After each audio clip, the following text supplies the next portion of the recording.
2021. And for announcements, the meeting is being recorded by the recording clerk via Zoom. In the event that the connection is lost at any time during the meeting and a device is being used by the recording clerk for the purpose of taking minutes. Is there anyone else present who wishes to record the meeting? I would like to. That's fine, Dick. While we are conducting town business using remote participation via Zoom, we ask that those of you not recognized by the chair or otherwise engaged in the discussion of the moment to please mute your microphone to avoid interruptions outside the conversation. Thank you. So with that, we'll get started with minutes. Maybe Dick, if you could make a motion and then we could have any discussion.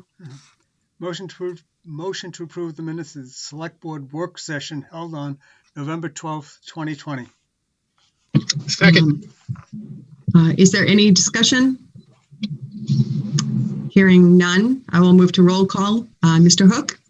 Aye. Mr. Gant? Aye. Ms. Bermudez is aye. It passes unanimously. Dick, we have a second? The minutes of the Select Board work session held on January 14th, 2021. Second. Any discussion? All right, roll call. Mr. Hook? Aye. Mr. Gant? Aye. Ms. Bermudez is aye. It passes unanimously. Thank you very much. We've had a flurry of minutes activity, Marshall and Debbie. Yes.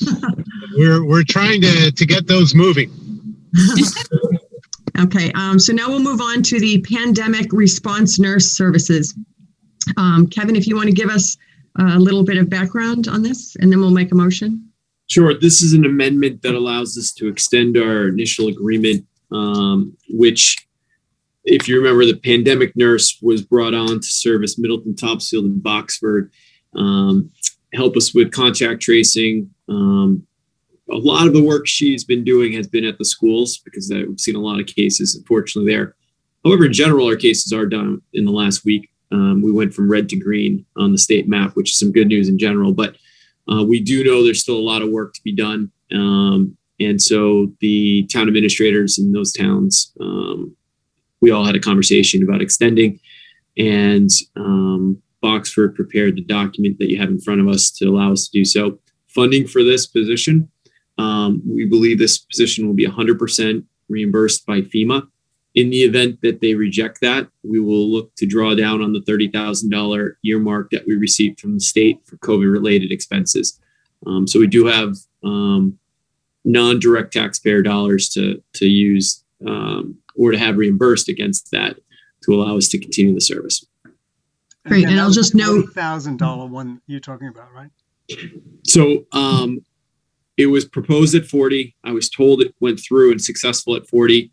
When I went to discuss with the senator's office the next steps of obtaining those funds, I was informed that they actually reduced it by 25%, and we received $30,000 in the final state budget. Final, yeah, okay. And Marshall, because you're driving, just I'll note that the document that we're actually approving was slightly tweaked in the wording, content the same, but the format's a little bit different, and it's up on board docs now. Okay, very good.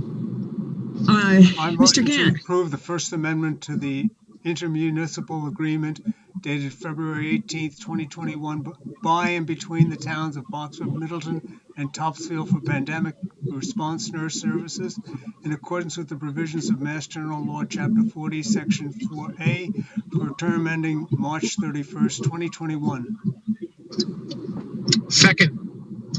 Okay. And so this, just the bottom line of this is that we're just extending the term for 3 more months. Everything else remains the same. Any discussion? Payment's a little bit different from a different source than it had been the CARES Act. Now it's this other, all related to COVID, but a different source. Great. Okay, I will move to roll call. Mr. Hook? Aye. Mr. Gant? Aye. And Ms. Bermudez is aye. It passes unanimously. Thank you. All right, the next item is the School Resource Officer Agreement. And so my understanding, Kevin, is we are not voting on this today. This is just a discussion of the document. And maybe you can set the stage, the difference between this agreement and the first one that we approved in November. Certainly. So November 3rd, the Select Board approved. Okay, thank you, Debbie. November 3, the select board approved an intermunicipal agreement between Topsfield, Boxford, and Middleton. In addition to that, the Masconomic Regional School District was part of the conversation as well. The Masco School District approached the town saying we'd like to formalize the student resource officer and have more of a clear outline of what each town will provide to the schools, and then also a mechanism for reimbursement for some, but not all of the time that the officers spend there. Prior to that, there was no reimbursement happening from the schools to the towns. The goal being a more equitable process when it came to the SRR services provided at Masconomic. What was approved November 3 allowed for the towns to move forward with an agreement to move forward with certain terms. Subsequently to that, one of the school committee members, Zilly, reached out with an updated version that she provided. At the same time, the two town administrators, that was back in end of January 19th, I should say. And subsequently to that, two town administrators and myself, that is again, Middleton and Boxford, had discussions about the new agreement, which is I guess the way to put it is the first was a short version. The second is a long version of the agreement. A lot of similarities, but some tweaks within the language. This now incorporates a term that goes out to June 30, 2040. This also incorporates a written notice for the parties to withdraw from the agreement in the forthcoming years if the communities decide to do so. There is some other language specifically mentioned in the statement of purpose that's been added, a couple of lines there as well. Yes, in summary, this will allow us to continue the service with the SRO going forward with the two communities with some more defined or more definition to what we're looking at doing. I'd also note that we did put up onto board docs just in the last few minutes for your reference as you review this document. You'll have the former document, the one that was executed by the town back in November to compare the two. I actually took them home a couple weekends ago and went line for line because they look very similar. It wasn't an amendment like I actually would have anticipated, but it was a new form of that document. So that's in essence, Madam Chair, what we're looking at. And certainly any questions you folks might have, please feel free. So Kevin, that first document, go ahead, Marcia. I'm sorry, you said 2040, like this is a 19-year agreement? That's what they're proposing. Yeah. So just to summarize, the first document, which we approved in November, ran through June 30th of 2021. This new document picks up the day after. It begins July 1st and then runs for 20 years. The only thing I'd ask him, just going forward, is if they make changes to a document, it's a lot easier, other than comparing line to line each document, if someone marks up the document and then we can just see exactly what the changes are and what the impact is. Yeah, I concur that I did not ask for it. I should have. I looked at it. It looked eerily similar until I did put them next to each other, and I said, okay, there are some differences to them. But I absolutely, red lines are definitely something we want to take advantage of as often as possible. Why 2040? Why 2040, Kevin? We certainly have authority to do that for an intermunicipal agreement, but it does seem to be quite a long period of time.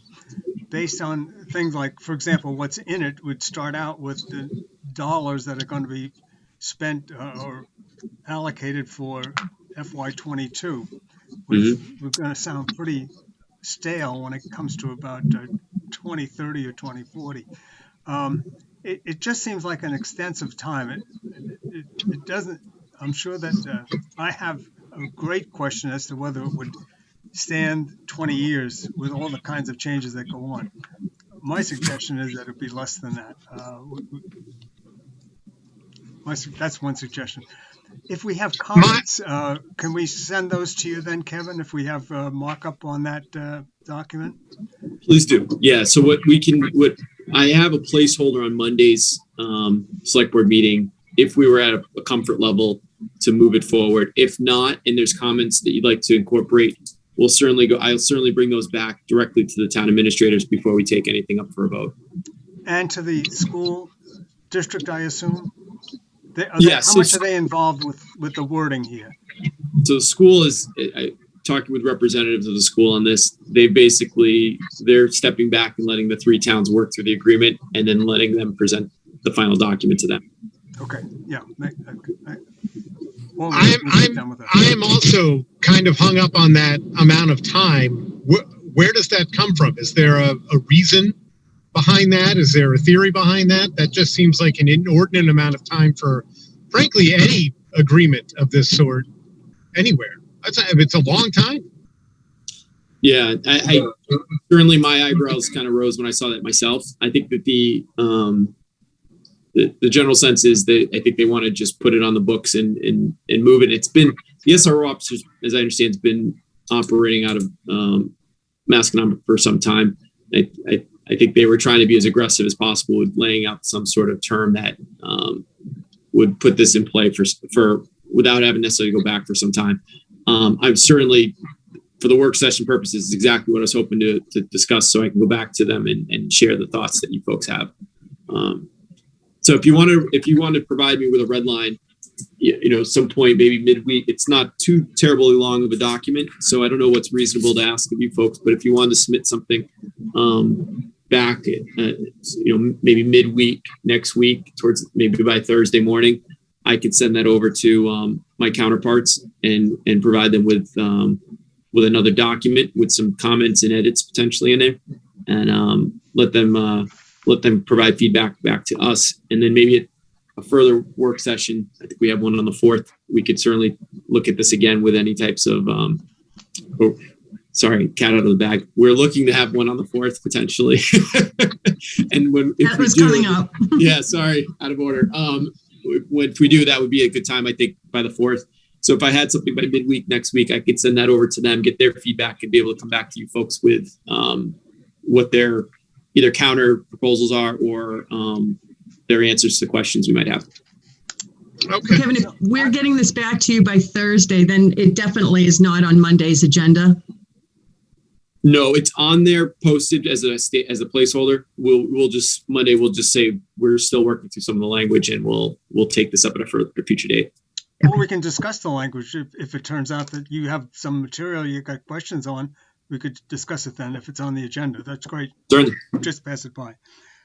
So my take would I would feel more comfortable with 5 or possibly 10 years as the term. I think, as Marshall said, it's probably more practical. One of the points that he made was that Masco hasn't been paying us for the SRO. So if there's any question, which pocket is it coming out of? Obviously, to anyone listening, Masco will bill us, but Masco will pay for the SRO, but Masco will essentially bill the towns in the budget that they send out. So it's all the same money, but it does provide a way of having an understanding of how much that is a cost to the school system to have the SRO, and a value, but of cost. The agreement also specifically incorporates the MOU. We have never seen that MOU. Could we get a copy of that also as soon as possible? As a matter of fact, as we try to read some of the language in the agreement, something in the MOU may raise a concern.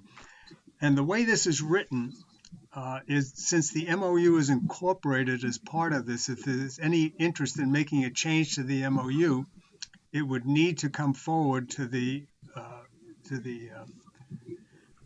an amendment, essentially, to the document, to the mutual agreement itself, because it's incorporated as part of it.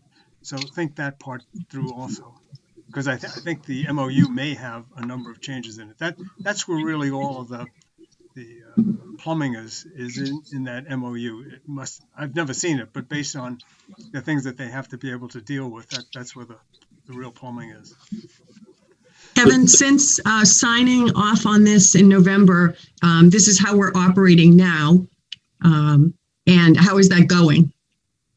All indications are well. I've spoken with Chief about our presence in the schools, and it hasn't necessarily changed in the essence of our presence being there. But it continues. It allows us to firm up with the contract itself, obviously, what the expectations are, and we're meeting those expectations prior, and we'll continue to do so.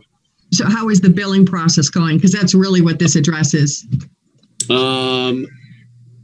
So I believe the billing for that is between Catherine, Gabriel, and the police department. I'd have to double back to find out exactly if there's been any problems or issues, but I'm not understanding that there are, because it hasn't been flagged for me. Okay, it would just, I raise it to say if anything comes up, it should be considered to be incorporated in the new document, and if something isn't working as we anticipated. Yep, absolutely.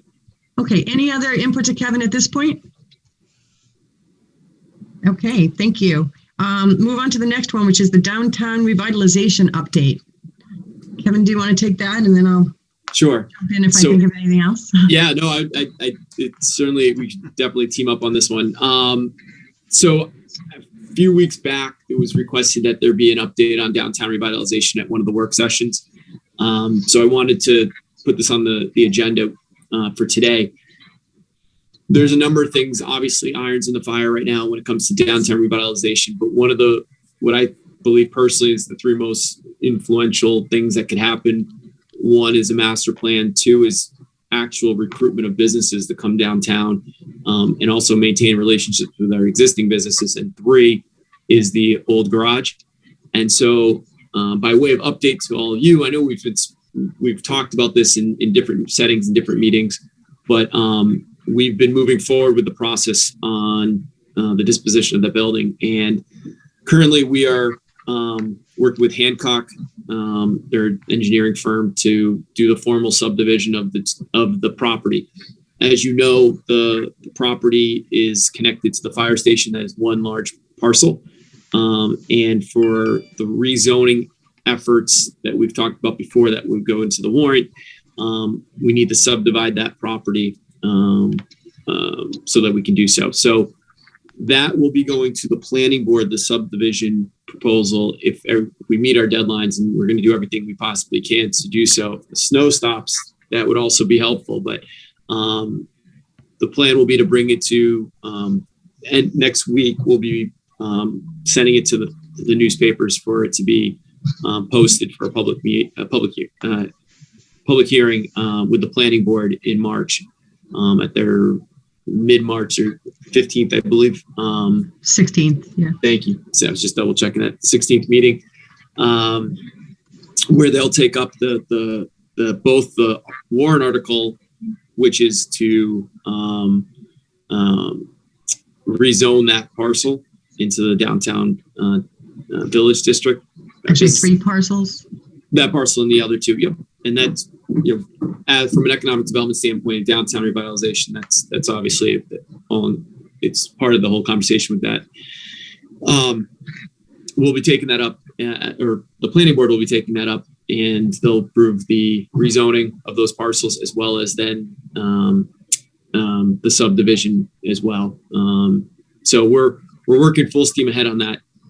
In addition to the formal components and processes around moving this for the warrant and moving it forward so we can have the option in the future to do something, we're also going to be having a community conversation next Thursday, 25th, 6:30 via Zoom, where we'll discuss, we'll discuss the history of the building, general downtown revitalization, and we'll also then get into the weeds with what this opportunity, what this property represents, and what really the community would like to see, because I think it's all the efforts we're making right now are great. They're the mechanical components of it. They have to happen. They have to happen right. But just as important, if not more important, is listening to our fellow community members and hearing what they'd like to see happen and what with the types of potential uses that could go in there if we keep moving down the path. So it's a really, really exciting opportunity. I'm just very grateful to be partnering with our select board chair, Lynn Bermudez, as we move through this process. And a big thank you to a lot of members of the ECDC and other people in the community that have helped us promote the event, move this project forward, and provide feedback thus far. It's been really a good process. I will also note, and I didn't say it earlier and I should have, I have been able to reach out to most of the direct abutters individually and have a chance to speak with them about the property, and that we're having conversations and we're thinking through the potential of doing something with a higher, better use on that parcel in the vein of helping us with our downtown revitalization efforts, whatever that might look like. So that feedback from the people I've spoken with have been very positive to date, which is great.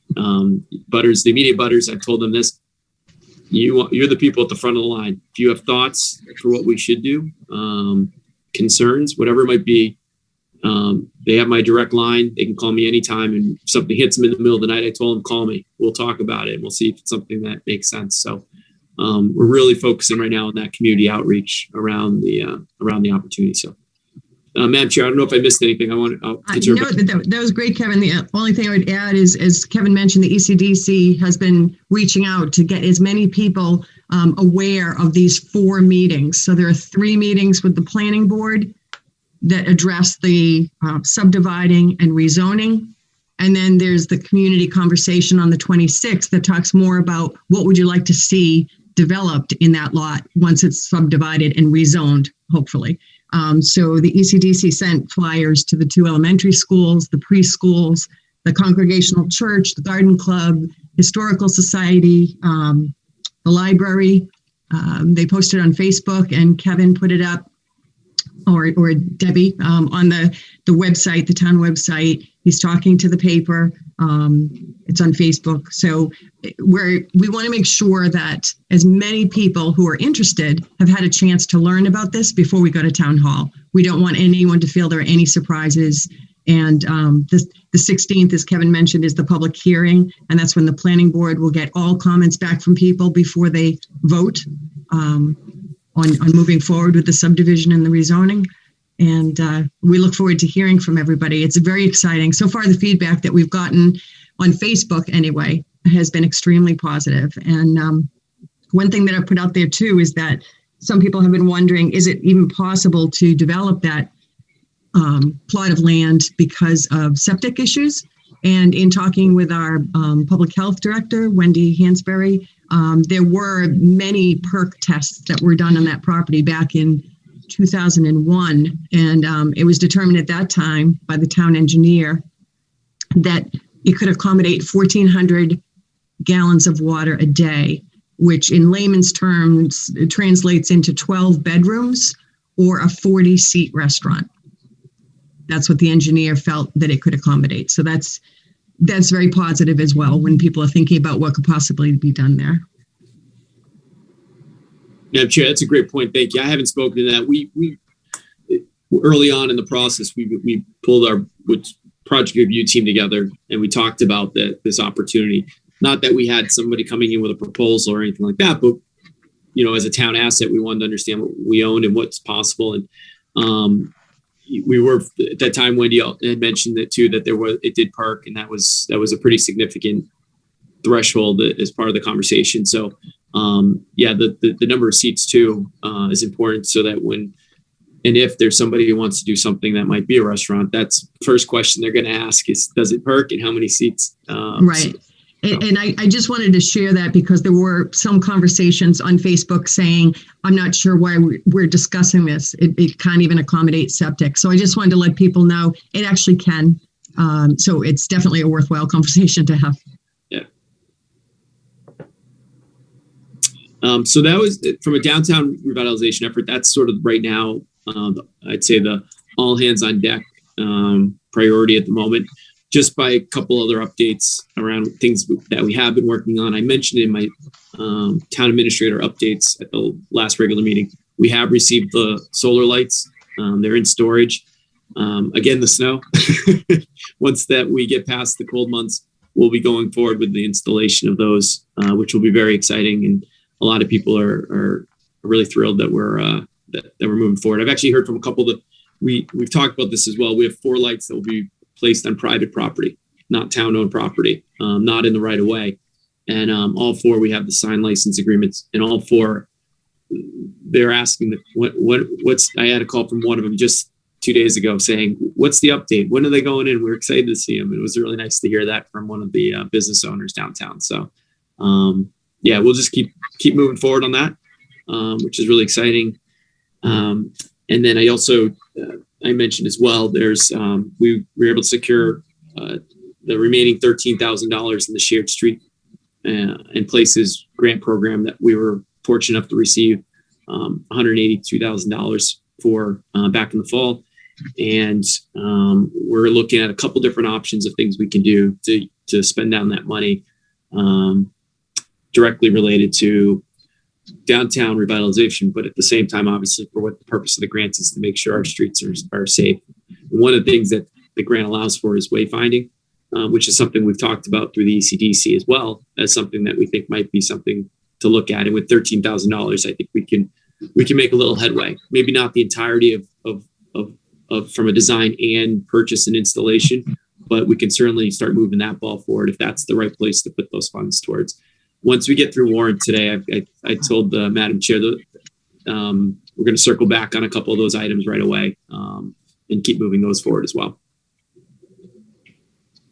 Great. Any questions, Dick or Marshall, on anything that's going on and we could provide additional input to? Just a quick comment, follow up on the last things that you mentioned, wayfaring. I distinctly remember when we did the forum about a year and a half ago, one of the items was, do you want wayfaring or something of that nature? And it was in 2 modes. One was right there at the forum, and the second one was an online one. The one at the forum came back essentially very close to 50-50. Don't want wayfaring signs versus, yeah, okay. I have to check the numbers, but it's something like that. And I think it was even more so. It's harder in the online one to read it. But essentially, if we're listening to the folks, we're not doing what they said. In the case of wayfaring, they made it very clear that the average person that was involved in that forum, one way or the other, online or at the forum, was saying, don't put a lot of signs up in the downtown. We don't need them. But for whatever reason, that maybe it's worth it to go back and check, why did we have a forum that said that and we're still doing it? Well, the forum was wrong, or we didn't ask the question right, or something like that. Well, I think that's a big part of it, Mr. Gann. I think of I'd be curious to see how the question was worded, because wayfinding can be there's different degrees of what that might look like and what's appropriate. I think because of our downtown, from just a pure trying to help our businesses, especially in this time, anything that can help point people to the location where their bricks and mortar are should at least be on the table for discussion.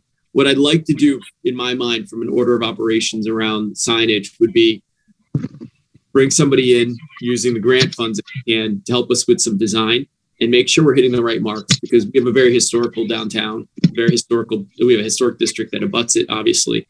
And I think there's a lot to be said about ensuring that whatever signage we consider, whether it's replacing like for like of what exists already, because there is some signage that says welcome to Topsfield and things of that nature that have been up for some time that certainly could use some freshening up, or if it's potentially adding a sign and some key markers. One thing people have said to me, business people and residents alike, is that we have some signage in town that the state's put up that directs people away from our downtown. It actually points people to Beverly and to other communities right as you approach the downtown. I don't know if that sign's been put back up. It came down last year during a storm, but there was. Which sign is this now? There was one in Topsfield that directed people to Beverly. Yeah. Well, I think it was like just a sign that said Beverly that way. And so it basically, as you approach downtown on what would have been 97, as you came across the church, it said, by the way, go that way to Beverly. Like the downtown's there enticingly in front of you. And the sign is basically not, I mean, if your destination weren't Beverly, maybe, but it still was a sign basically pointing you out of downtown right as you approached it.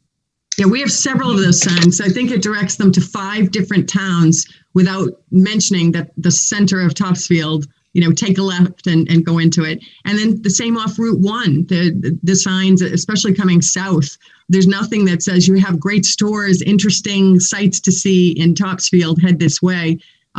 It could be, Dick, and we'll go back and look at the forum results, that people didn't want clutter. They didn't want additional signs, but there could be some redesign, consolidation, making consistent in the look and feel that would be very attractive and accomplish the purpose of helping bring people into the downtown without it looking cluttered. So we'll go back and take a look at what was said. I think I do recall at the forum that as part of the questions around wayfinding, there were some visual examples, and at least one of those examples was really very big. It didn't look, quaint at all, had different colors. And so I would not be surprised. I'm not saying that everybody wants signs, but when that sign is up there as one of the examples, I could see a lot of people saying, well, I don't want that specifically. And so to that degree, it may have skewed we're not, downtown Newburyport. We're not a big touristy town that needs signs to all these different things. And I think at least one of the visual examples was more something that would be in a town like that rather than a small town. Well said. And that's kind of a follow-up to what I said, was the question and, in a sense, the issue, the problem. And maybe you're making that point very well there, Marshall. Yeah. On the other hand, now, when it comes to signage, Topsfield has one of the really significant signs on Route 95. There are not many signs on Route 95 that direct people to something in a town. They may direct you how many miles it is to a certain town, but they don't tell you about the town. But we have, in both directions, signs that say Topsfield Fair at this exit or the following exit, whatever it might be. So we do get some things like that. The second thing I might say, though, is where we may show signs to Danvers or Beverly, whatever, I'll go along with that as long as they provide reciprocity and show signs to Topsfield. I mean, that's good news from people to send them over to us also as we send them to them.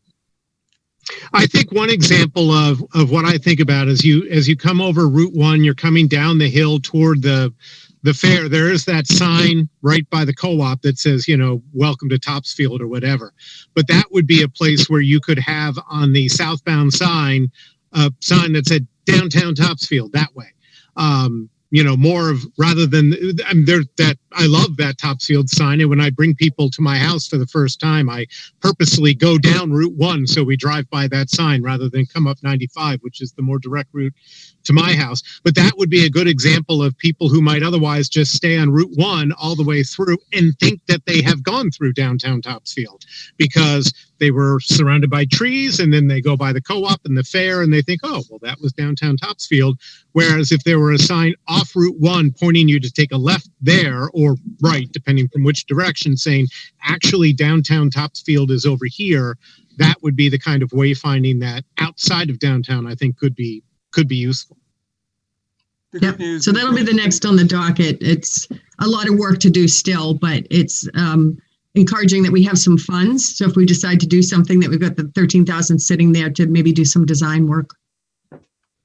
And then we'll have something really concrete we can show them that's an actual rendition of what's possible. To your point, Mr. Hook, obviously, a picture's worth 1,000 words. And if you put the wrong picture in front of somebody, they're going to certainly give you what they think about it. So, yeah. But we'll keep moving. We'll move slowly. When it comes to signage, it is so critical to get good feedback from people and make sure we celebrate the design and give people a chance to provide good feedback on it as well. No, there's never going to be something that's going to be, beloved by 100% of people who look at it, but we'll try to get somewhere that people feel comfortable with for sure. And Great. If we can't get there, we can't get there, but hopefully we'll at least give people that opportunity. Thanks, Kevin. Welcome, Boyd. Sorry, guys. I I did not get the word about the meeting, and I was gone all afternoon. And I walked in the door, and Donna Rich called and said, "You better get on that meeting." We're glad Sorry, to have guys. you. All right, so the next item, Kevin, I'm not sure there's anything outstanding, but we have a placeholder here for the 2022 budget. Any updates? I just reassure everyone the version you should have was version 2, which was distributed. Let me give you the exact. It was distributed on. It was at least a week. It was after our last when the changes were made from the select board. We incorporated those changes and sent that out shortly thereafter. There's no other than that. If anyone has any questions regarding it, let me know. But the latest version is the V2 2.0. That's the one that we're looking at this point. Kevin, what's the time frame with FinCom relative to our budget here? So my understanding is next Monday, or this coming Monday, I should say, the 22nd. We have simultaneous meetings, actually. We have ours and they have theirs at 7 o'clock. They're going to be taking up some of the over asking items, I understand, on Monday. And so I think coming out of Monday, there might be some better direction around some of those items. And then Catherine will be at the meeting. I'll do as soon as our meeting ends, I'll be jumping over to their meeting, which is sort of standard operating procedures at this point when we have meetings at the same time. But yeah, there's, let me just see one thing really quickly. Bear with me. I'm just pulling up the FinCom agenda. We can look at that real quickly. So the library and accounting departments are coming in at the top of the meeting.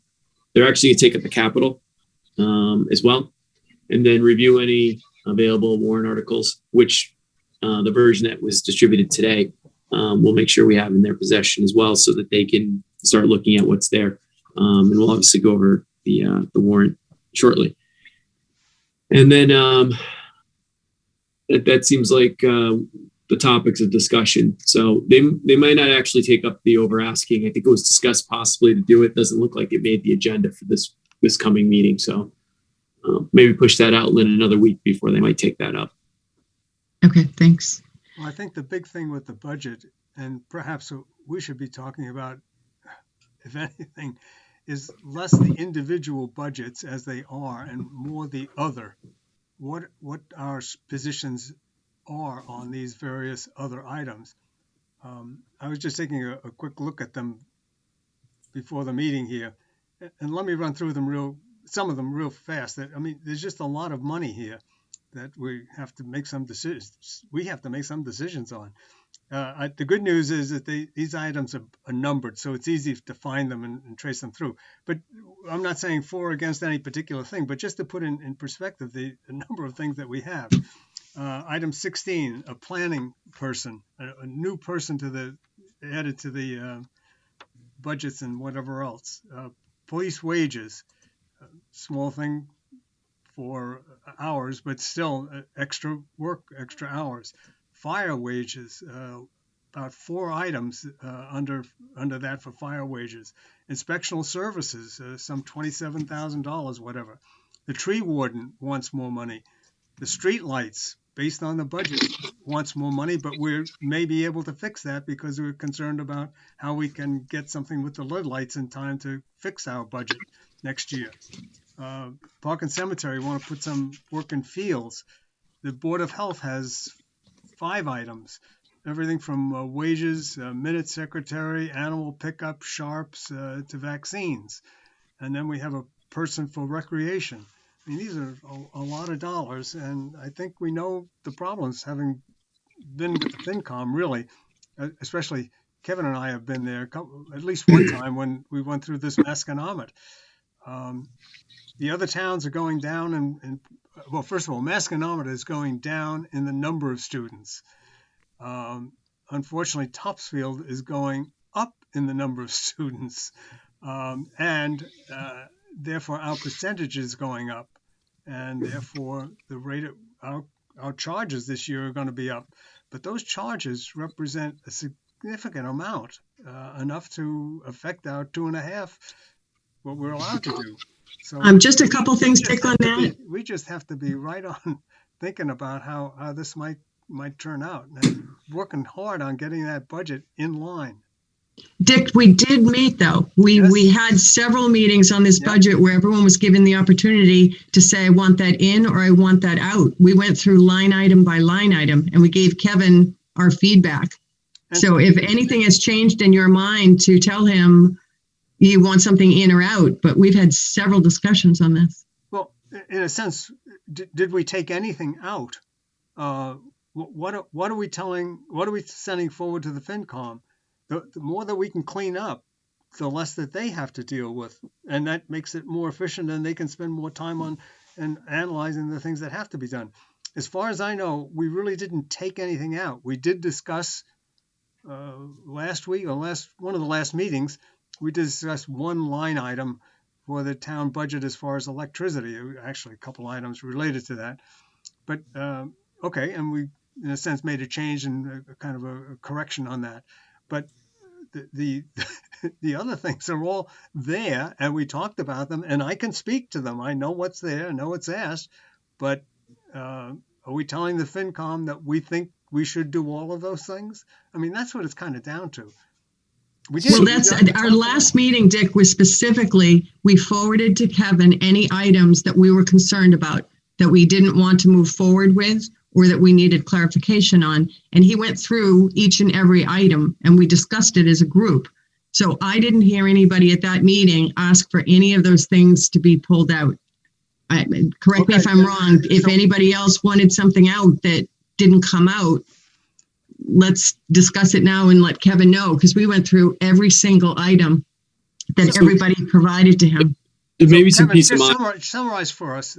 We have the budget as you said, it's an updated budget from 2 weeks ago, whatever. Yep. And it has other in it.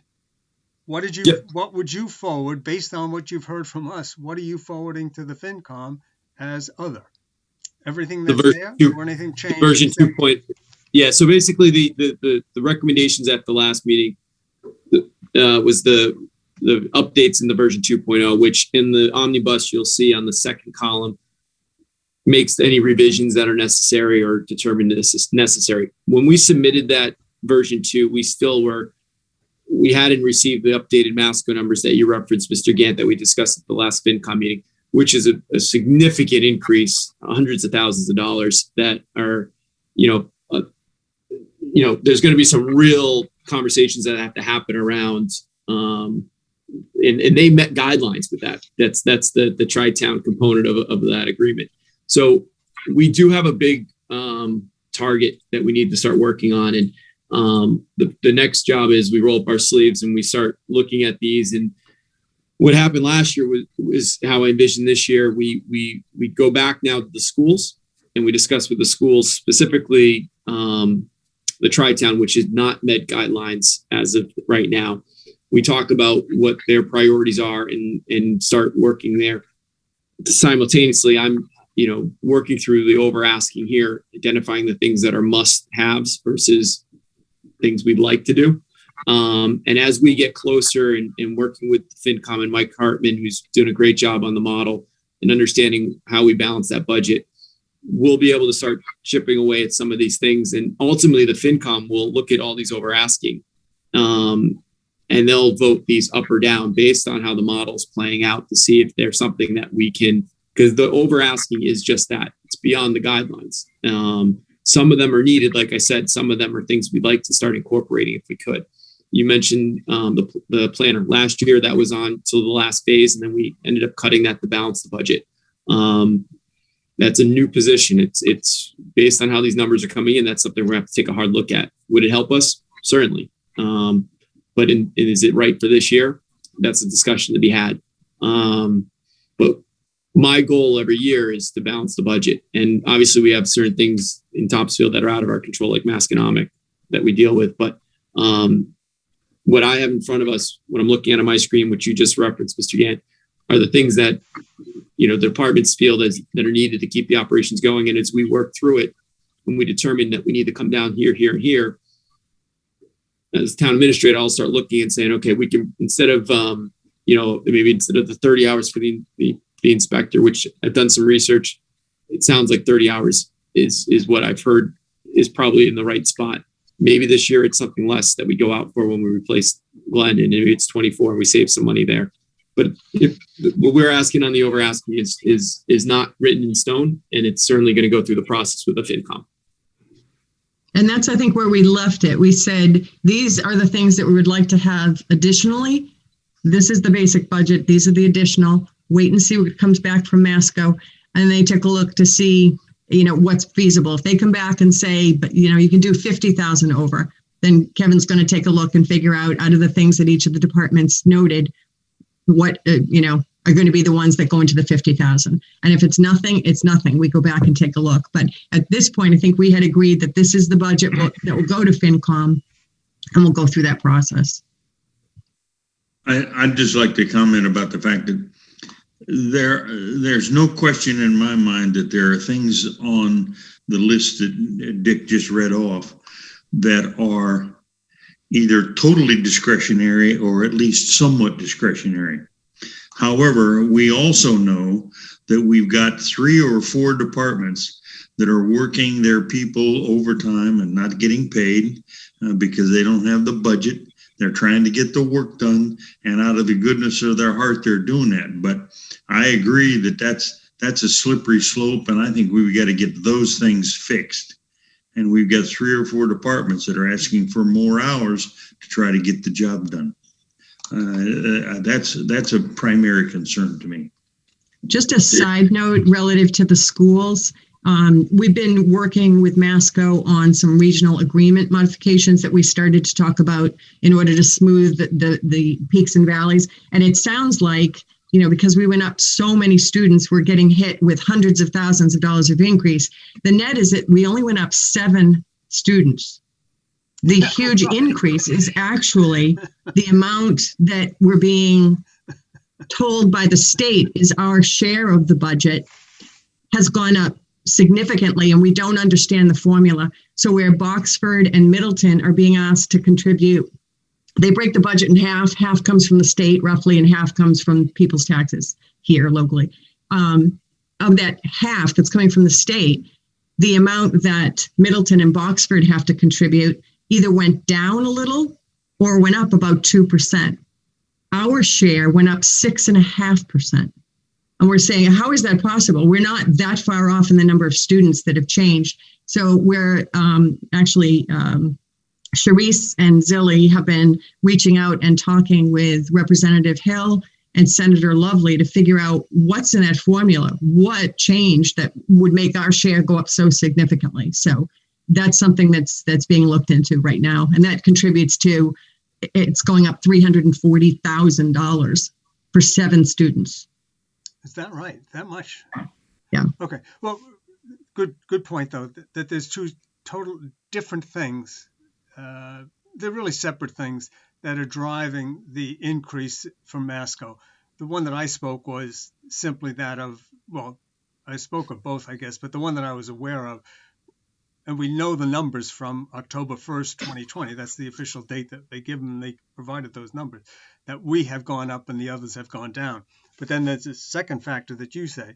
But just that percent change of 7 people with the others going down, and the overall population of Masconomet has gone down year after year after year, including this coming year.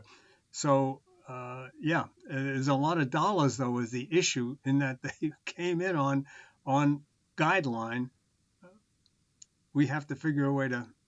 Yeah, and so I think that's where now FinCom steps in. And if they tell us any of these over and above that we're looking for are not doable, then Kevin has to work with that. We have to come back and take a look and say, okay, how do we make that work now, considering we have the other numbers that came in? Yeah.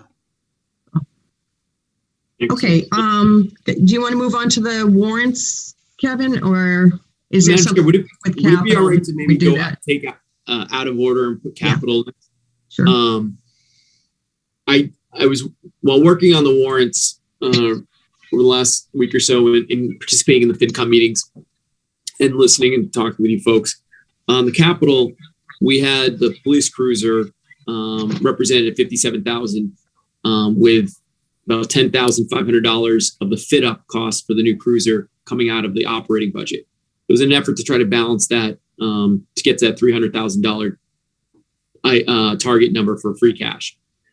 What we did was I talked with Chief Hovey, and after a conversation we had at a recent meeting, and I agree, we put that back into our capital at the full $67,500, which represents not just the purchase of the cruiser, but the fit up associated with as well, which will reduce the operating budget, our 2.5 number, to try to help us get balanced by about $10,000.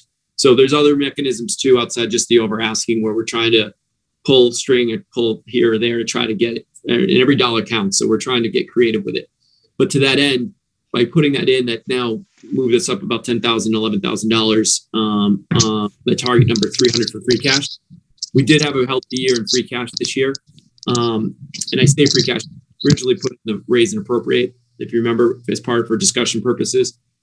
Move that over, and we're leveraging now that band premium, which was sort of the backup, because again, talking with the knowing where we are from a budgetary standpoint, raise and appropriate or raise and assess would come out of those dollars, and we're in a difficult situation regarding the Masco, as we just talked about. So moving that over. Thank you for finding that $10,000 in a sense by shifting it to the free cash. It was the right thing to do, and every dollar counts at this point. So we did that. So there's some modifications in the capital that I made this morning. I wanted to have the conversation with you folks first before I distribute it. I mentioned it before the warrant because the warrant articles represent those changes that I did make. So what I'll do is, as soon as we wrap, I'm going to have it posted on board docs for you folks to see.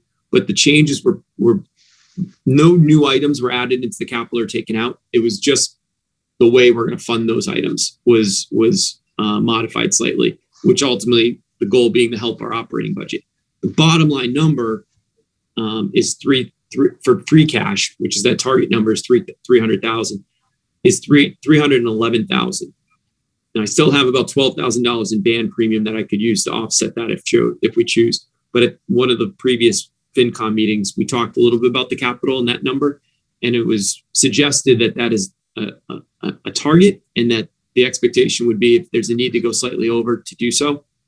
So when I present and discuss the capital and the updated one, that'll be part of that conversation as well.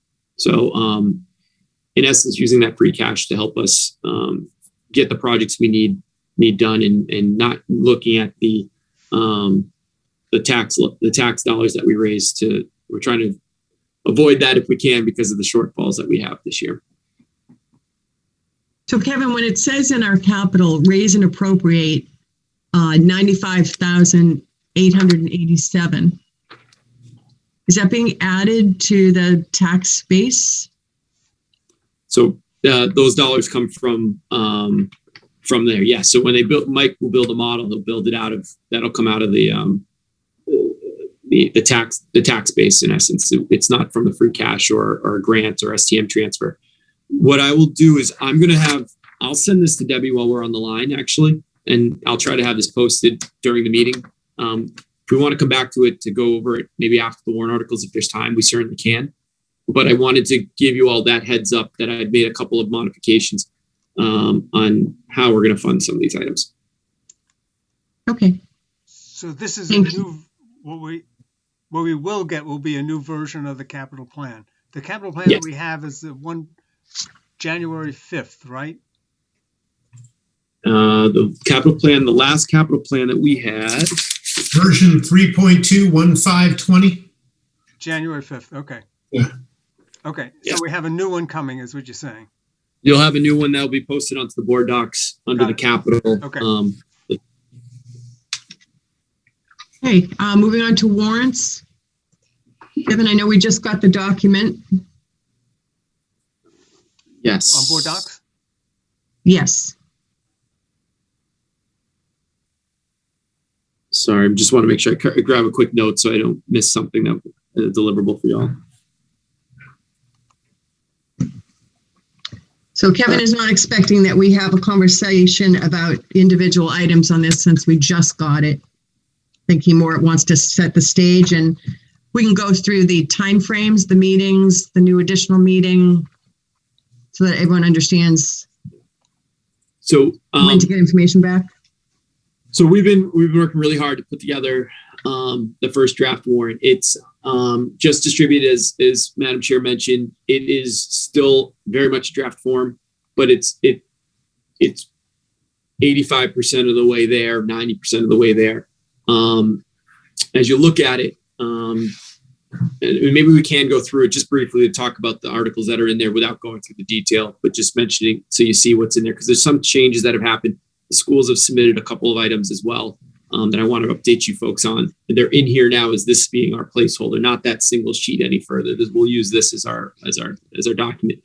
You want to just go through the new ones, Kevin? Because there are a lot in here that we've already gone through. Certainly.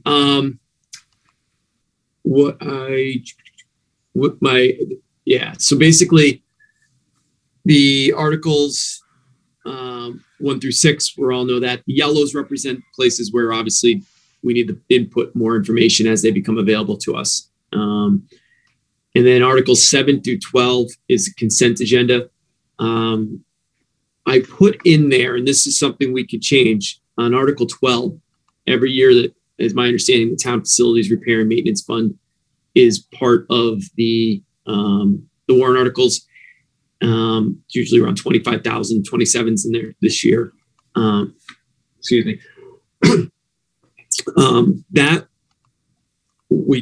I put into the consent because it's something that we've historically done. But certainly if there's opposition to that, we can pull it into a single article outside of the consent agenda and be the first of the capital item as we go into the capital on the warrant.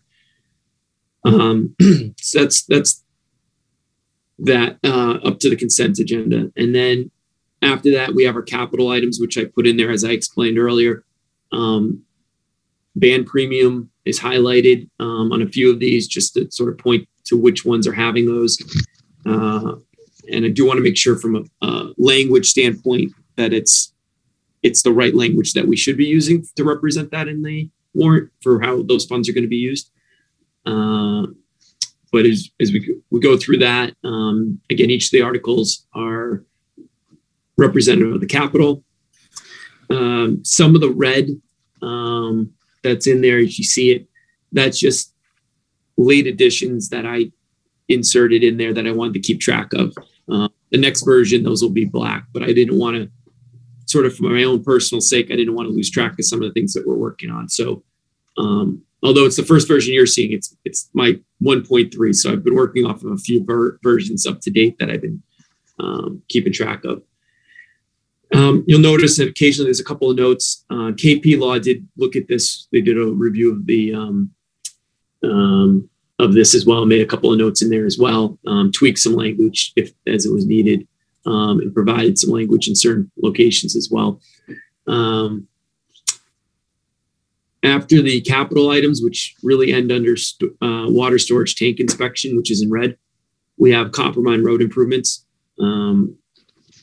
Again, as we work through the language of this, I'll get your feedback will be helpful if there's things we want to change with descriptions, et cetera. We've got the creation of the ambulance stabilization fund. I do need to complete the explanation on that. That's been a moving target up till very recently of how exactly what we were and how we're going to implement the that account. So I want to make sure I get that correct. So I still have that to put in. I highlighted under the revolving funds, the Board of Health or its agent. Wanted to make sure that that's the appropriate place as well. So I highlighted that. I do want to mention though that Monday I'll be providing an update on COVID vaccinations. And yesterday we had some disappointing news that the state was going to stop providing towns and cities with their 100 shots per week, which has been incredibly valuable to us to be able to connect with our most vulnerable people and provide them with the needs they have. And so we were anticipating that we might need this fund to help us with future vaccinations all the way through April as shots became available to us, but also potentially for the flu vaccination clinics. Because we won't be doing any further vaccinations at this time, this one of the two reasons of having this article in my mind is no longer necessary. The other one is the fact that for the flu vaccination clinics, money should be coming in to offset money spent. To date, there's been a small shortfall, about 10% annually on what that looks like. We're looking at that. Board of Health's looking at that to better understand why VNA's charging the way they're charging and why we're not solvent when it comes to flu vaccination clinics, because a lot of other communities have indicated that we should be. So if they can come back to me and show me a business model that, and I think this, I say me, but us, ultimately show us a business model that explains why we weren't receiving the funds historically from a revenue standpoint we should, and that's going to change. If we don't see that, I don't think this is the year to do the revolving fund for the flu vaccines, but it might be in a future year. So that one's still at TBD, but it's certainly one I want to keep in there for now. Kevin, quick question. Apart from how that answer comes back, if we can collect some additional money and break even, or if we're still at a little loss, we've been doing the flu vaccines for many years. Is this year different? Do we need a revolving fund this year? Why didn't we in previous years? It's something, as I understand it, the Board of Health has had discussions on for some time. I think it was accentuated because of the COVID, to be frank. It was something we started paying a little closer attention to. And in essence, it makes some sense to be able to, because right now we budget it in our operating budget. And this year there's an increase in that line item because there's been a lot of participation for flu vaccinations. The revenue that comes back, the reimbursements that come back from insurances go into the general fund. So it's not really recognized as a clear money in for this, money out for that. And I think one of the reasons that the Board of Health is looking at it is because they want to have that more clear definition around the flu vaccines and the clinics. Again, it's not I see some value to it, but I only see any value if it can show that it can be a profitable endeavor. You can't have a revolving fund that every year goes in the negative. Still a lot to be hashed out, I guess you could say. And is that, Kevin, by law? Like you cannot have a revolving fund that's in the negative, or it's just not good business practice? It's definitely not good business practice, but in reality, we can't draw down on a revolving fund that's in the negative. So if we go in the negative, then we have expenditures come in. Well, we can't go in the negative. We can't bill against something that doesn't exist. So it just makes it a little bit more, a little messier, I guess you could say, in that you would be pulling from other places to pay for some of the invoices potentially. There is not a law that says you cannot you cannot have a negative revolving fund. It's just the law that says you can't spend money you don't have, essentially. And a revolving fund, if it didn't have the money, you can't spend it. I think that's I don't know of any special thing. I've read the revolving fund things a number of times that says you can't, quote, have a negative. You just can't spend money you don't have in general. Right. That's 100%. And that's what it comes down to. It's not the revolving fund, but it's any fund. So you can't draw down negative on the funds. The real question is, after all these years, what are we trying to fix? That would be my question. And we know that we don't have a problem that we have to fix. So I don't believe that we need to spend the time trying to get this in place. Well, did this get additional attention because of COVID-19 vaccinations? One of the big things that we were hoping, if we continued with the vaccinations, was to have this available to us, so that we weren't needing to rely necessarily on grant funds. Although the grant funds are that would be the source of funds. That's the place we should go to. I know. So, but it would give us the flexibility with the COVID. Is everything was kind of moving very quickly. We wanted to have the flexibility as invoices came in to be able to pay those out. Grants at that time weren't secured. It's I think, as we all kind of been talking through this, I think you kind of maybe see where I'm heading in the direction with this one. It might not be the year to put this one forward because of a number of things that have happened in the last couple of weeks specifically. But I didn't want to take it out quite yet until we get a little bit farther and we have those discussions with you folks, obviously. So do you need any more information, Kevin, or can we just pull it? I'd like to be able to get back with the Board of Health. And I've talked with the chair about the fact that me personally, I'd only support it if they could prove it being a positive business. Let me put it differently. I said, I won't support it unless you can show me that it can be revenue positive.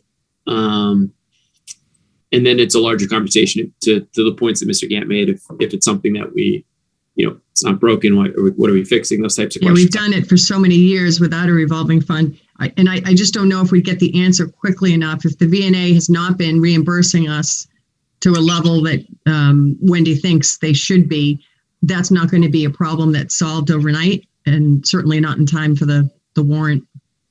So I guess to answer the question more directly, after getting to this point with the warrant, my hope was to get back and finding out the news yesterday is to get back with Cheryl, who's the chair of the Board of Health, as well as Wendy, and just talk through some of the concerns I have at this point regarding it, and get a sense for how determined they might be or not with regards to having this or asking for this to be on the warrant this year. Okay, we can move on. This one is some language that still needs some work in this is the Masconomet Regional School District contribution agreement. And so this is a placeholder for right now. I know there's a lot more work we all have to do, including the school committee and the school itself. But we have some of this placeholder language that if and when it's determined that we want to move forward with something, we'll have the warrant article available to do so. And actually, Kevin, there's 4 articles, not 1. So if we wanted placeholders for numbering to be consistent, we'd want to put in the placeholder for 4. Well, it's the one agreement, right, Madam Chair? No, they want it in 4 separate articles. There's housekeeping that's being done. There's an article about changing the time when the payments come in from the school, from the towns to the school. There's the agreement about whether or not we go to the 5-year averaging. And then there's one other component. But they're legal folks, and they would like to have 4 separate articles. So that's what Melissa Ogden was putting together, 4 separate articles. Do you want to go in that direction? I know they are suggesting it, but I think KP would probably look to consolidate, have the changes like we're doing with the sign bylaw and things like that, just have it listed out. I don't know. They're very different things, though. I mean, it's all in the agreement, but there's a lot there. Okay. That's pretty discreet. Some of it is absolutely, a no-brainer. It's just housekeeping, little tiny wording changes of things that got pulled out. It refers to something 60 years ago in the language. And then you have the big meat, which is, do we go to 5-year averaging? And then there's the issue of the time payment. So I asked them, there was a little discussion about getting it down to 3 from 4. And she said they decided they would like to stay with 4. So unless he has a real issue. I mean, I think for our purposes, it would be great if we could actually see the text of those. Yeah, that's coming in next week. Okay. Where did the title come in? I don't know why it's called contribution. Kevin just threw it in there. Title, what's that? Kevin just made up a title, just a placeholder. Yeah, but I think that word contribution needs to come out. I don't know where that came from. Yeah, that's not a problem.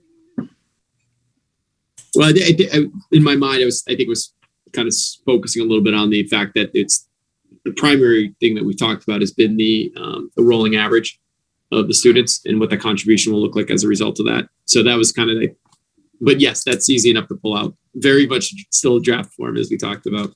Yeah, the exact wording that the school would like anyway will be coming in next week, and then we can tweak or talk to KP. But and come up with the right names. If there's 4 of them, it'll all start out with Masconomet Regional School Agreement Amendment -something -something -something. Yeah, we can take a look when it comes in and suggest that if that's not what they went with. All right. So then just continue to look on this. This one came in literally this morning. It's the 5-year school bus contract. And so we have language that we used last year, which I want to review that before I put it in the draft. I basically took what they sent over, but I'll probably look to use in the next version last year's language associated with the 5-year school bus contract. because that made it a little bit farther in our process before we ended up taking it out. And then math and focus. This was presented to me actually with a little bit of a question mark. I'm not sure if this is something that the schools at the end of the day are going to want in here. They were talking, seemed like I asked if they had any warrant articles, and they were talking to each other on the email. And I got the sense that this is one that they wanted to at least put as a placeholder for right now as they work through determining if it's something they want to move forward this year with or not. So it's in there again as a placeholder. If it's here, Kevin, then you're saying it needs to be on the capital plan. We did not include it in the capital plan last year, and I think this came out. Let me see what I put in there. We kept this outside as a capital, and I'm not sure if software would be considered a capital expenditure. I'd have to look at the definitions as we've created them to determine to make sure if it is or it isn't. If it falls in that definition, then you're right. It certainly should be something we consider, but it needs to be in some bucket, though. That's a recognized bucket for drawing money, right? Right. It would be the free cash. So ultimately, it would be the free cash, drawing down additional free cash. So if you look at the target number of 300 and 311 is where we're at right now with the adjustments I made this morning. This would be another 85,000 against the free cash that we have if we chose to go in that direction. If it was something we wanted to put on as a warrant article.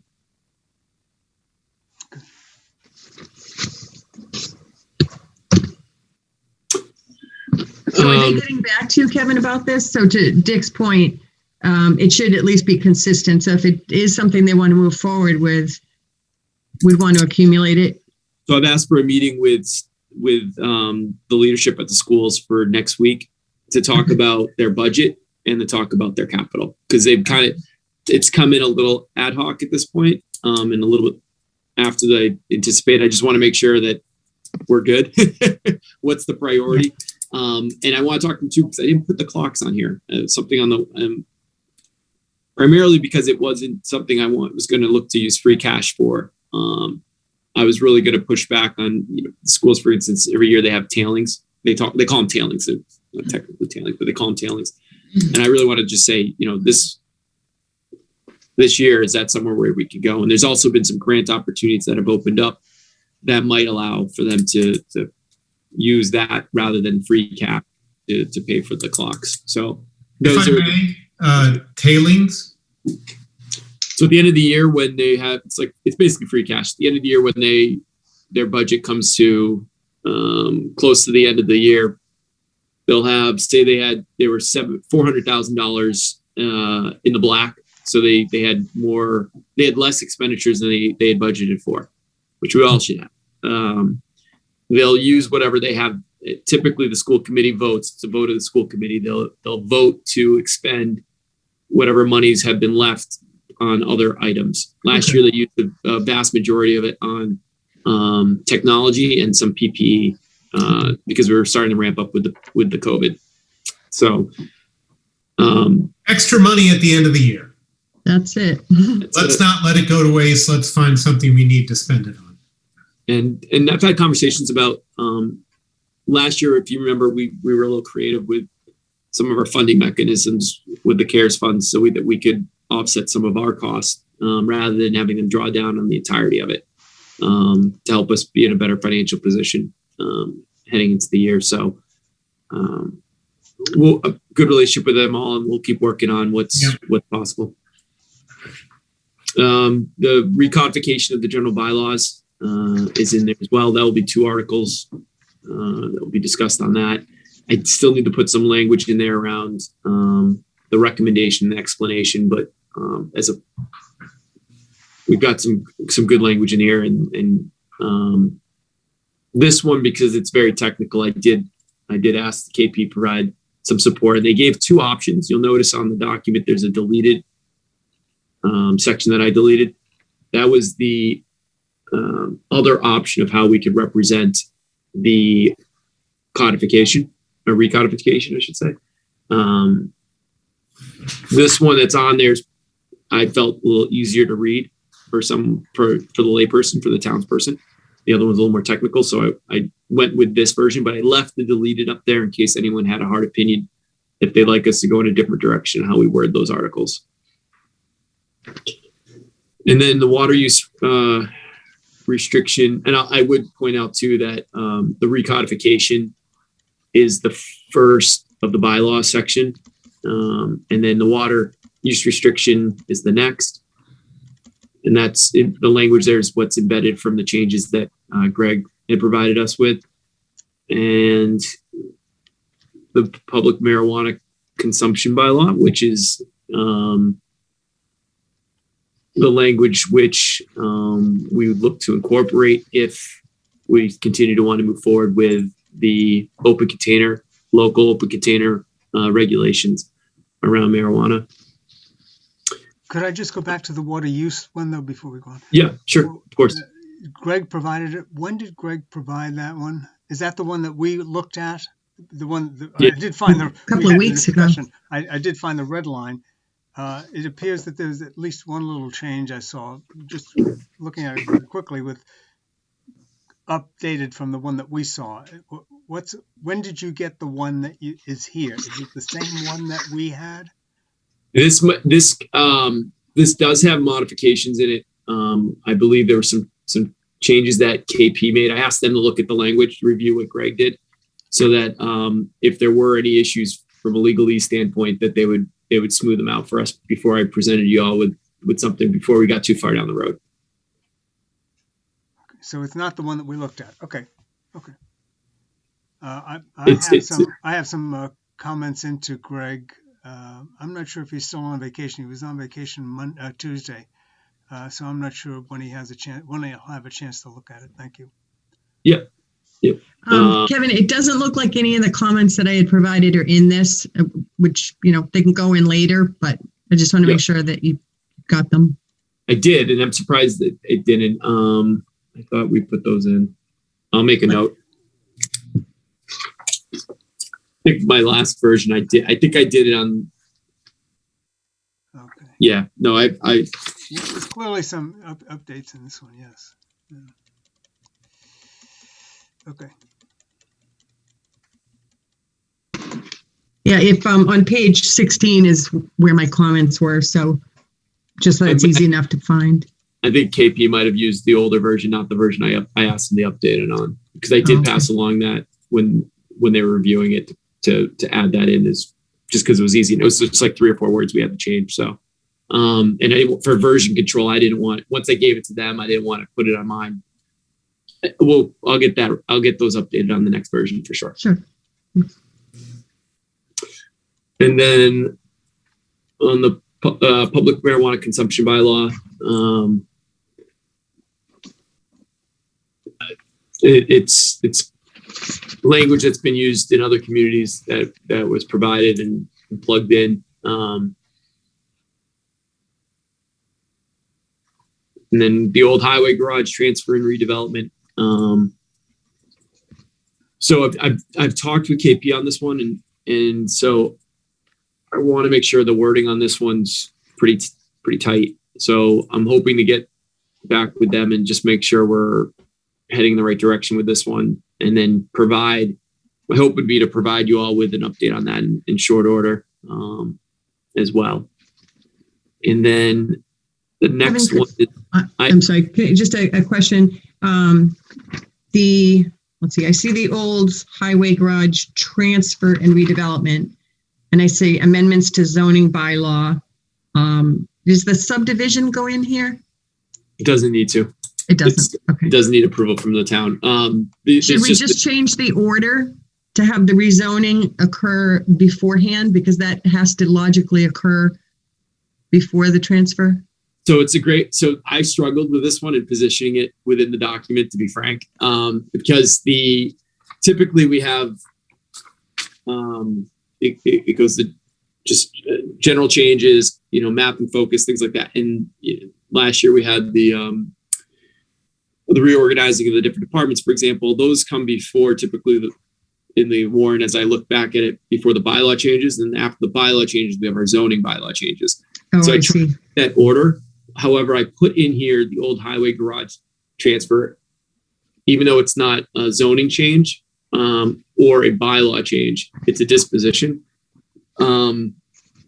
So I would definitely take your advice on where you think the most appropriate place to put this might be. If it's before the bylaws or if it's at the very end, because to your point, Madam Chair, it should go after the district, the village district, but and the zoning change. But I take your lead on where you think might be the best place to put that. I struggled with it, to be honest with y'all.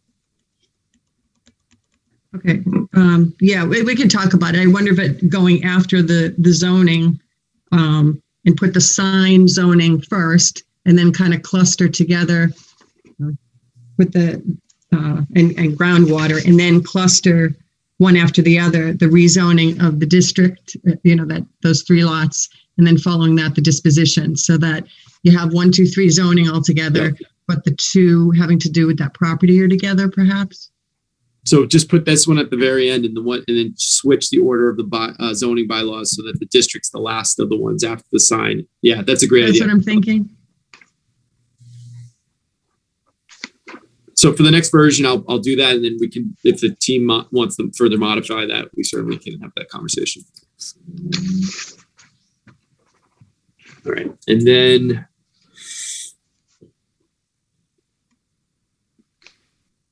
we do need, under the sign regulations, I did, again, this was one where it was very technical because the constitutional law components of it. And so, Glenn and I talked about it, Martha and I talked about it, and KP provided modifications of the existing bylaw late yesterday night. Was it yesterday? I can't keep it. Tuesday night. They sent over some of those, which I will share with you folks as well. Obviously, it hasn't been. I haven't done anything about putting it into the document or what have you. Partly want to see what the planning board thinks of it, but it's definitely, I think, needs to be obviously added in there as well.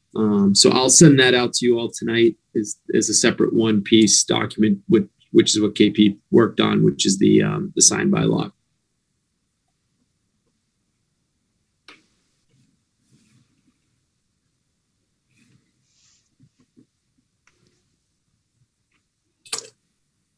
And then the next one, the OPEB, capital stabilization, general stabilization, transfer from the overlay surplus reserve,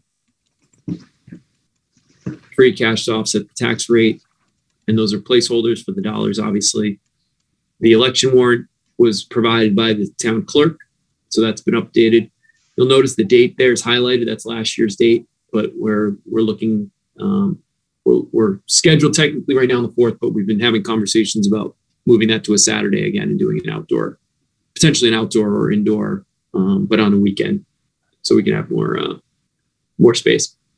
And is that just an old date for the election as well? I mean, it's got a 2021 year, but it says the 25th of June. We're still, right now, it's the elections on the 6th, right? 4th and 6th. Right. For the 6th.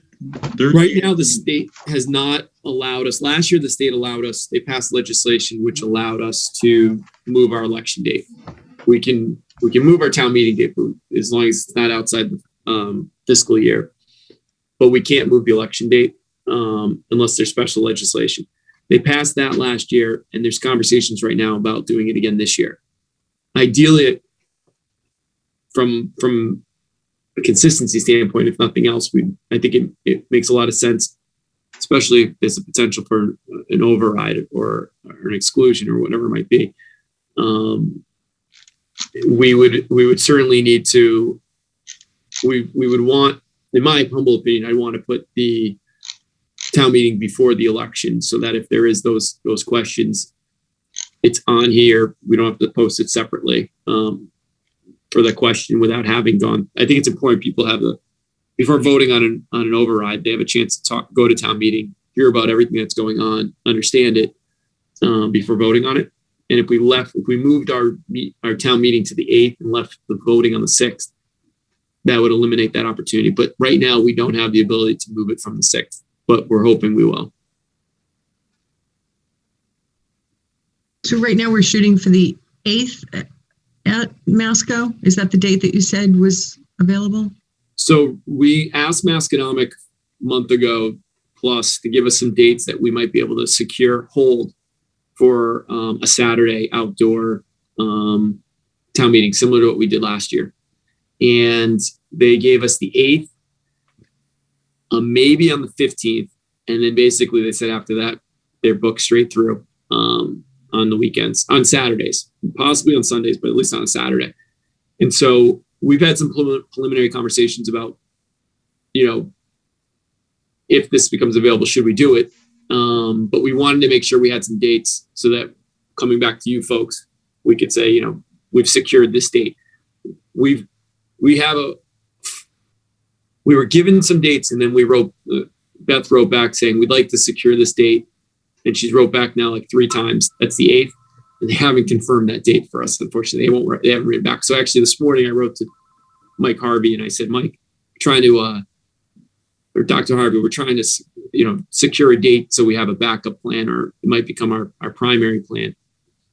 Can you help us out? And I haven't heard from him. So we're working on it. We're trying to get some options for everybody for sure. Because then we'd have to reach out to St. Rose to change the election from the 6th to the 13th, perhaps?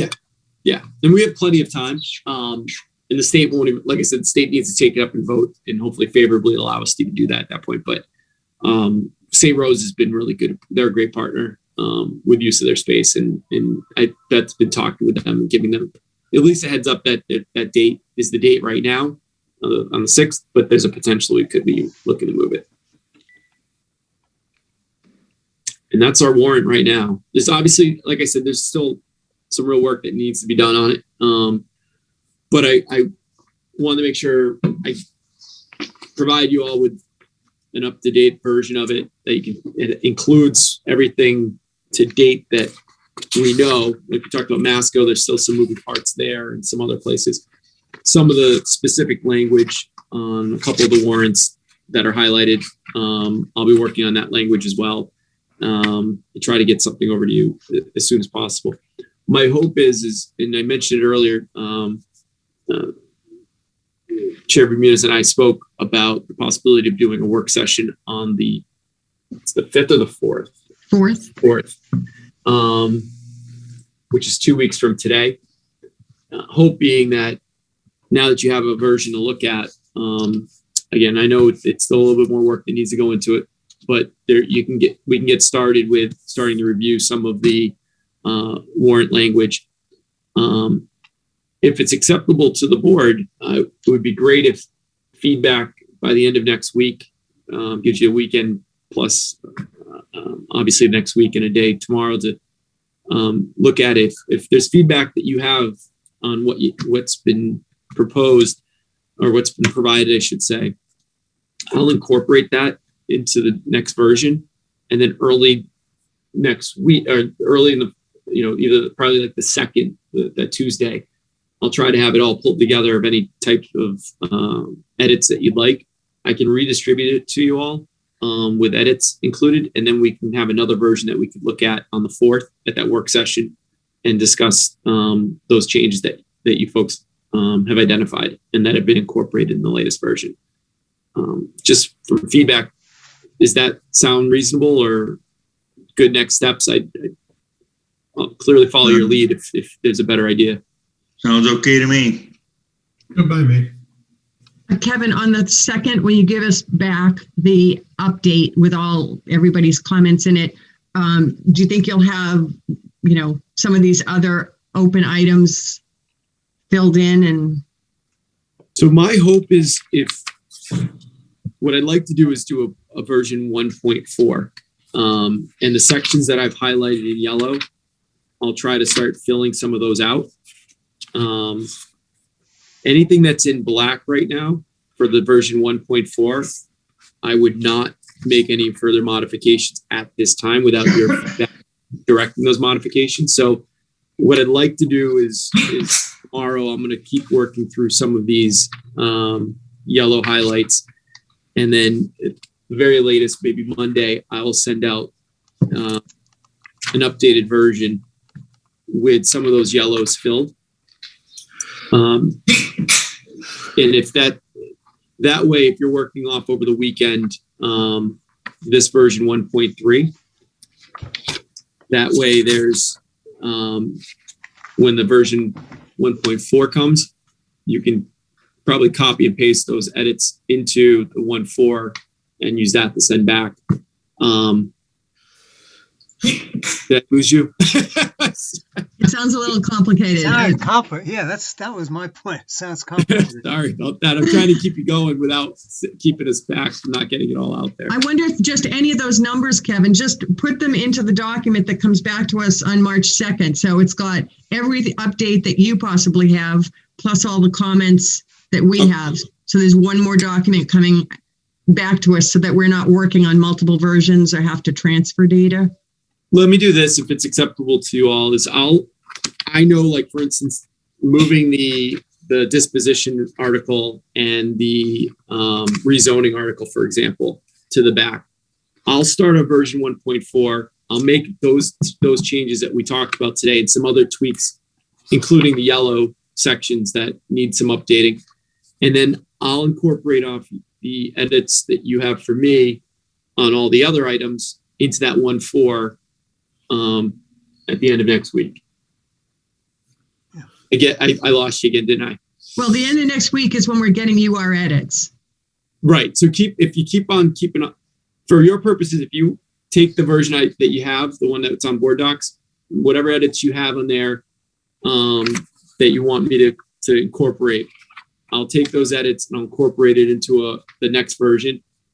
And some of these, I'll also do some tweaks of my own that I know need to happen that are some of those yellow sections. So basically, next time we see a document, it's going to have all of our suggestions and your updates in it. Yeah, we only need one more, and that's on March 2nd. And by then we should have the ASCO articles and more information about Wendy. But I think getting only one more. We had the dates down here of 2/26 to get edits back, and then on 3/2 we get an updated version from you with the most current of everything, edits, additional information. That'll be version probably 2.0 or 2.1. See, this is where you lose us when you start giving us V2.3.892. As long as we know we're not going to see anything again until March 2nd. So work on this document and send you changes by the 26th. I'm just going to call it version next. And then does that work for everyone to get together on March 4th for the working session? Works for me. Yes, but the ideal thing is to leave it as version whatever dash with your initials when you send it to Kevin for review. You have but I don't think any of you are ever going to see my version of that, and I'm not going to see Lynn's or Dick's or Boyd's. Right. So basically, Kevin will be the only one who sees that, and then it'll all be incorporated into one document with all of our thoughts plus his updates. Correct. Right. Okay. And then after we meet on the 4th, the document with Kevin will take all of the suggestions we have on the 4th, incorporate them, and then send that to KP so that when we meet again on March 11th, we've got now all the feedback from KP as well. That's the plan. Absolutely. That's logical to me. If all goes according to plan. That's what we're shooting for. Absolutely. No, we'll get it done. I think that, we're just talking with KP. They've indicated, we're in a good place. We're in a good place timeline wise regarding this. And I know it's the first time you all have a chance to look at it. And it's still a little bit raw, but we'll, I think we got a good plan in place and looking forward to pulling this all together. Great. Thanks, Kevin. Any last comments on this before we move on to executive session? I have none. No. Okay. Thank you, Kevin. I know this represents a lot of work and your plate's already full, so it overfloweth. Madam Chair, if I could very, very quickly, just I had the executive session as a placeholder. We don't have any updates right now. I do understand, though, there are minutes that are looking to be accepted. So just before we go in, I just want to let you know that no new updates at this time regarding the collective bargaining efforts before we head in. My suggestion is, if all it is minutes, that we not have it, because that means we have to have minutes for an executive session, which need to be approved as simply saying we approve the minutes. And I believe the minutes are being held so that somebody can ask for them, but they are still executive session minutes that are being held. So my suggestion is that we do not go into executive session.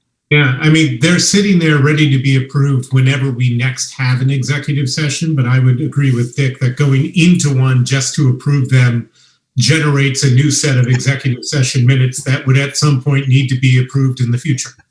You just don't want the additional work, Marshall. Well, I will tell you that when we had our last Park and Cemetery Commission meeting, its only purpose was to approve minutes. And I never actually got a question on whether or not it was an endless loop, that if we had that meeting to do nothing but approve what we thought were our last set of minutes, I said, well, doesn't that generate a next set of minutes? And I think we just decided it didn't. But I feel like somewhere, if we were going to follow the letter of the law, it probably did. Let me just ask Debbie, because she just came on so that we can see her. Did you have something you wanted to share or add? Nope, I'm just excited I don't have to do another set of minutes. Again, you made her night. So any last comments by anybody before we adjourn? No, okay. Motion to adjourn. I have none. Is there a second? I would second that motion. Right. I'm assuming there's no discussion. So roll call, Mr. Gant, Aye. Mr. Jackson, Aye. Mr. Hook, Aye. and Ms. Bermudez is aye. It passes unanimously. All right. Thanks so And much, hey, everyone. Good night. If anyone really Nice feels job. like they want to do another meeting tonight,